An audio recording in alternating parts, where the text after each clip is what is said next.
Sir काय सांगचाल जी बाळूमामाची मालिका आहे त्या मालिकेच्या संदर्भात तुमची निवड कशी झाली? कास्टिंग कसं झालं? आणि एकंदरीत मालिकेत काय अनुभव आला, की त्या पात्रामध्ये जात असताना, कॅमेरावर काम करत असताना आणि एकंदरीत ह्या सगळ्या गोष्टी म्हणजे तशा वेगळ्या असतात ह्या सगळ्या. बरोबर. अगदी अगदी हं. अगदी अगदी.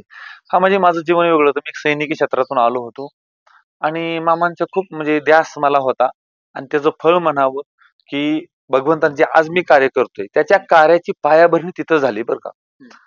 मी मालिकेमध्ये गेलो, माझं कास्टिंग झालं, माझे ऑडिशन वारंवार येस. झाले त्याच्यावरती आणि एक अनुभव असा मला आला, मी साध्या ड्रेसवरती ऑडिशन द्यायचो, ते ऑडिशन होतच नव्हतं. म्हणजे मी ऑडिशन हं. क्लिप करून पाठवायची होती ते मला, घरी शूट घरी करून. शूट हां, करून. आलं. आणि मग आमच्या इथं सावळचं टाकळीचं जंगल आहे, तिथं जे बारामती फॉरेस्ट. फॉरेस्ट फॉरेस्ट माहिती हा, त्या फॉरेस्टमध्ये मी काय केलं, मग धोतर घालायला शिकलो, बरं. फेटा बांधायला शिकलो आणि एका बाबाकडून ते शिकलो आणि मी धोतर कपडे घालून काठी घेऊन मी अकॅडमीमध्ये पोरांचं ट्रेनिंग घ्यायचो पोलीस येस. भरतीचं.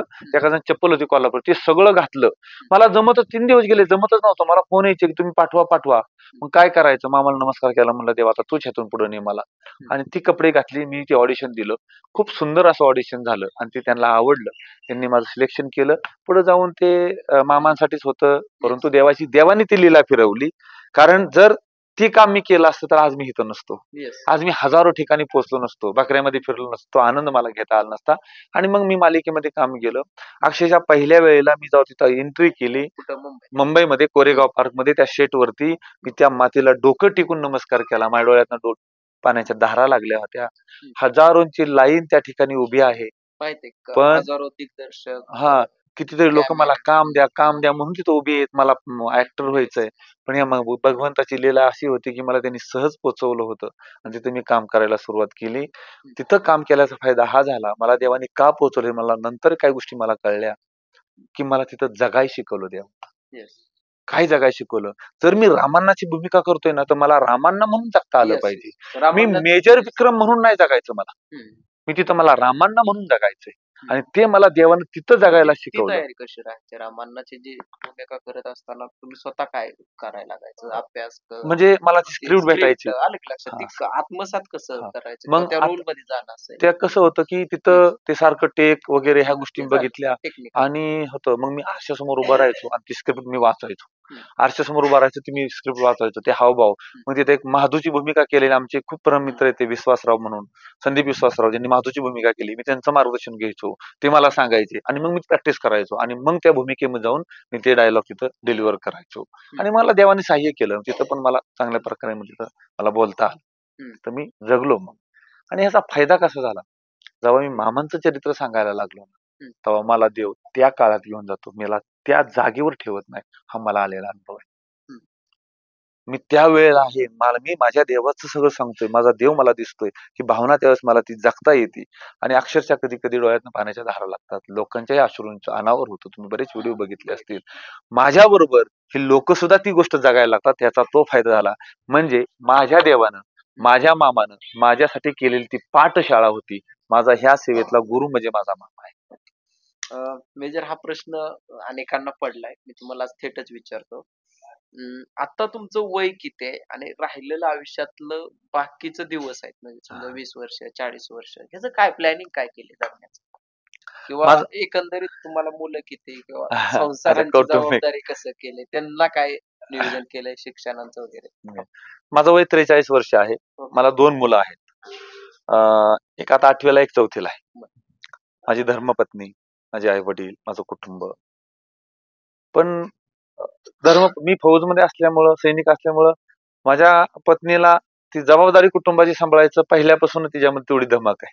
पण तिने सांभाळली आणि माझ्यामुळं तीही मामांच्या सेवेमध्ये आली आणि माझी मुलं मामांची सेवा करत असताना त्यांचाही जन्म झाला आणि मग मुलांचाही जन्म त्या सेवेमध्ये झाला.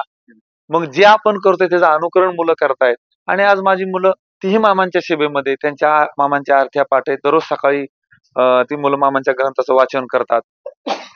दररोज नामस्मरण त्यांचं असतं. पण त्यांना माहितीये की आपल्या वडिलांना मामांची सेवा करायची आहे. मग त्यांना कुठला त्रास झाला नाही पाहिजे एवढी जाणीव त्यांच्यापाशी खूप मोठी आहे. ते म्हणजे माझ्यासाठी खूप मोठं आहे की भगवंतानं त्यांना घरच्यांना खूप मोठी ताकद. ताकद, खूप मोठी सामर्थ्य दिलेलं आहे. आणि विश्वास त्यांचा मी तर म्हणतो माझ्यापेक्षा त्यांचा प्रचंड विश्वास आहे. म्हणजे माझा लहान मुलगा जर आजारी पडला तर तो भंडारा घेऊन खातो आणि मला बरं करा. माझा मोठा मुलगा त्याचं ऑपरेशन झालं, त्याचं खूप अपेंडिक्स ऑपरेशन होतं, 5-6 टाके पडले असते, पण देवाचं ही की 2 टाक्यामध्ये ऑपरेशन झालं आणि त्याला ऍडमिट केला होता. ज्या दिवशी ऍडमिट करायचं त्या दिवशी मी त्याला ऍडमिट केलं आणि मी 17 नंबर पालखीमध्ये सेवेला गेलो. ते असं भावनिक नाही का वाटलं मुलगा? मला विश्वास फक्त माझ्या मी मी राहून मी काही करू शकत नाही, पण मी नसताना माझा देव खूप काही करू शकतो हा विश्वास होता. त्यांनी दिले ना ते काम करायचं, मी माझं काम करेल, देवा तू तुझं काम कर, हा जर माझं सांगणं माग. ठीक आहे, त्यामुळे कौटुंबिक असा कुठलाही त्रास होत नाही, कुठली अडचण कधी येत नाही.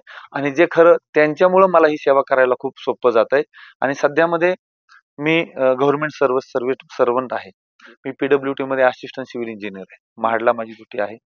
त्यातून मी वेळ काढून ही सेवा माझ्याकडून बघून तर करून घेत असतो. आणि काय अख्खा आयुष्य त्या परमेश्वरासाठी वाहिलेलं आहे. त्यामुळे विशेष काय मला कमवायचं नाही. मला काय कमवायचं तर मला त्याची सेवा कमवायची, मला त्याची भक्ती कमवायची, मला त्याच्या चरणापाशी जागा पाहिजे, मला बाकी काही नकोय. मी जगणार आहे, तो मला उपाशी मारणार नाही. त्यामुळे जे काय आहे ते सगळं त्याच्यासाठी आहे. राहिलेलं 50-60 किती वर्ष जो पण जगवायचे ते तुझ्यासाठी जगव. मग तू 2 वर्ष जगव, आता तू 20 वर्ष जगव, आणखी 200 वर्ष जगव, ते तुझं तू बघ.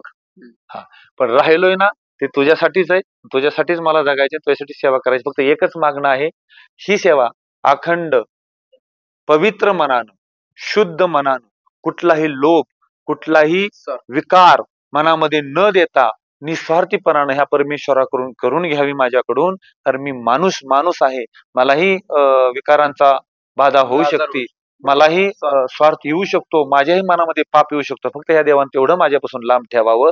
बाकी काय कष्ट करून घ्यायचंय तेवढं कष्ट या भगवंतानं करावं, एवढंच मला या परमेश्वराला सांगितलं. शेवटचा आणि महत्वाचा प्रश्न, महाराष्ट्रात अनेक ठिकाणी जर तुम्हाला कीर्तन प्रवचनाला बोलवायचं असेल किंवा कार्यक्रमाला बोलवायचं असेल तर एकंदरीत तुमचं कॉन्टॅक्ट नंबर काय किंवा ऑफिस किंवा काय नक्की कसा तुमच्याशी संपर्क साधला पाहिजे पब्लिक? आणि किती दिवस अगोदर, म्हणजे काही लोक काय करतात अचानक 2 दिवसापूर्वी फोन करणं, मग तुमची ती गडबड होणं, तो प्रवास, पाऊस वगैरे. कारण मी सुद्धा महाराष्ट्रात फिरतो, मला माहितीये की त्या तुम्हाला अडचणी नाहीत. मग त्यांना काय सांगताल की हे सगळं नियोजन कसं झालं पाहिजे? एक साधारणतः 2-2, 3-3 महिने अगोदर मला लोक फोन करतात. ठीक आहे, काही 2026 मधल्या पण तारखा माझ्या बुक झालेल्या आहेत. 9975725026 हा माझा मोबाईल नंबर आहे. 9975725026 हा माझा मोबाईल नंबर आहे.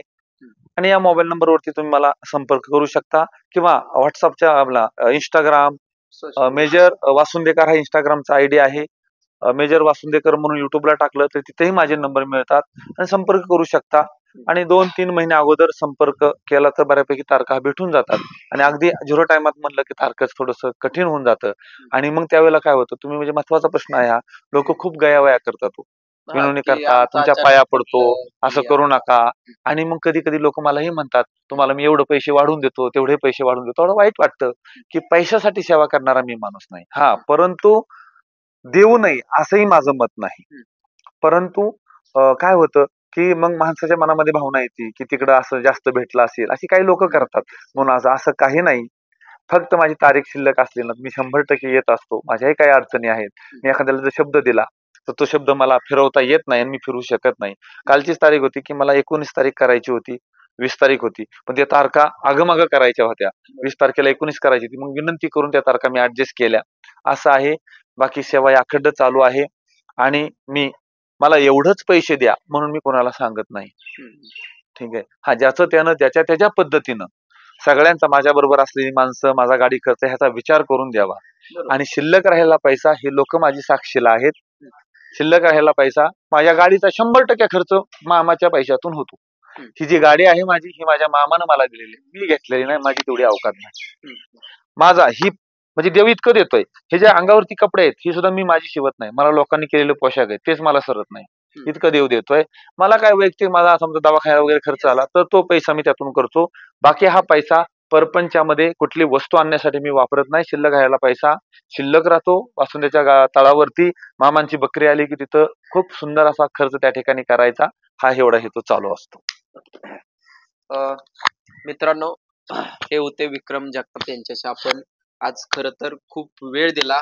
सर तुमचा धन्यवाद. आणि त्यांनी आज वेळ दिला आणि आपण श्री संत बाळूमामा यांचं महात्म्य आणि ते प्रवचन किंवा एकंदरीत फिल्म मालिकेत जे काम केले या सर्वांचा अनुभव आपण त्यांच्याकडून ऐकून घेतला. तुम्ही जर आता आपले 45,000 युट्यूबला सबस्क्रायबर झाले, तुम्ही जर नवीन असाल तर आपण या चॅनलला सबस्क्राईब करावं हीच विनंती. धन्यवाद.